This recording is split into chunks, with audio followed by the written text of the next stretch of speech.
Hello and welcome to Body Bags. My name is James and I'm a Sunday night reviewer, and this evening I'll be finishing up our theme week with Cult of Chucky. Let me just dive straight into this one. Hopefully you've been following everyone else for the week. I think everyone has done a fantastic job with this one. It's quite a cool thing. It's something that Body Bags hasn't done before, done like a whole franchise. And I think it leads up perfectly to the new release of the latest Chucky film. So everyone was stuck to their own day, and obviously we went through the chronological order. So as I said, I'm Cult of Chucky, which is the last in the franchise. So it's one I'd seen before. It's kind of when I got this set, but I only half watched it. I can't remember, I was doing something else at the time, so I wasn't fully kind of focused on it. So this time I properly sat down and watched it, and it's good. I enjoyed it.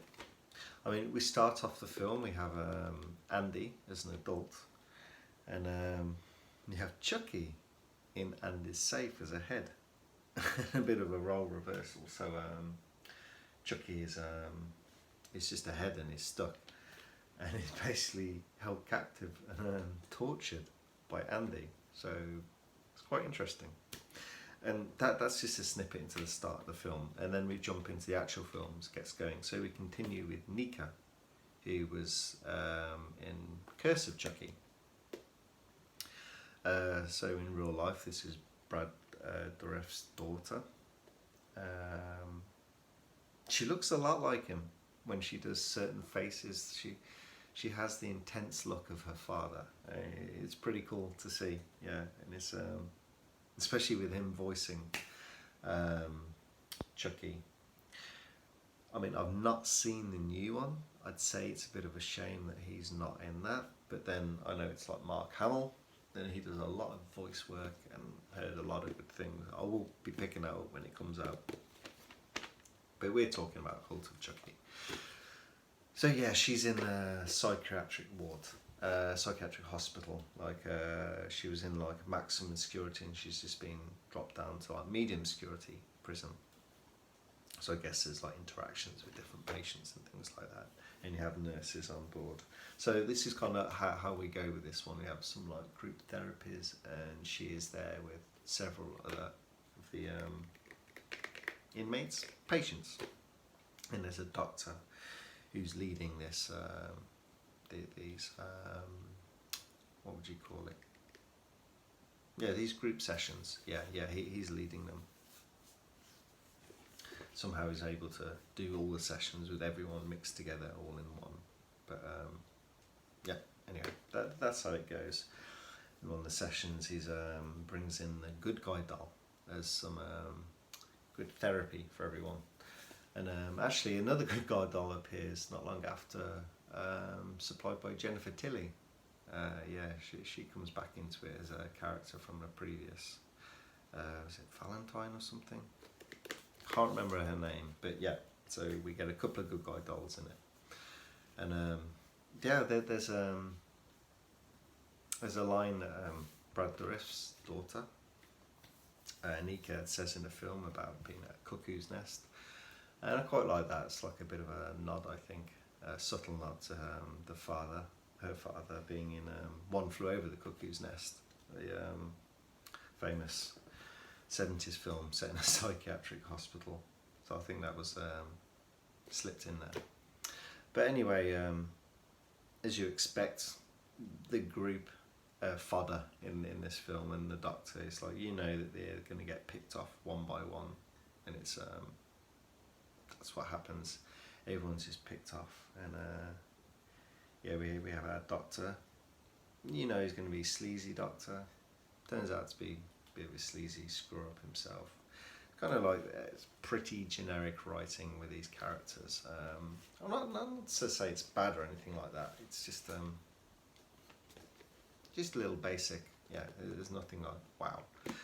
I guess this is like the seventh in a killer doll franchise. So what they do pull off is it's pretty good. Like I'm not going to go into any more because there's a few twists in this, and like, they have to try and do something new, obviously, to make the film stand out, and it's good. It's on the whole, it's good.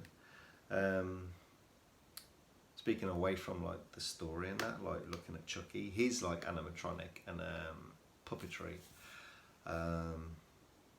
She odd motions at times, and some of his facial expressions is a little goofy, I'd say, a little cartoonish, and like some of the jokes he says are good, some are not so good, but at least he's not CGI'd. But there is CGI in this film that's like the usual what you expect when you see CGI glass, CGI blood. Things that probably didn't need to be there, but I guess it's quicker that they do it like this.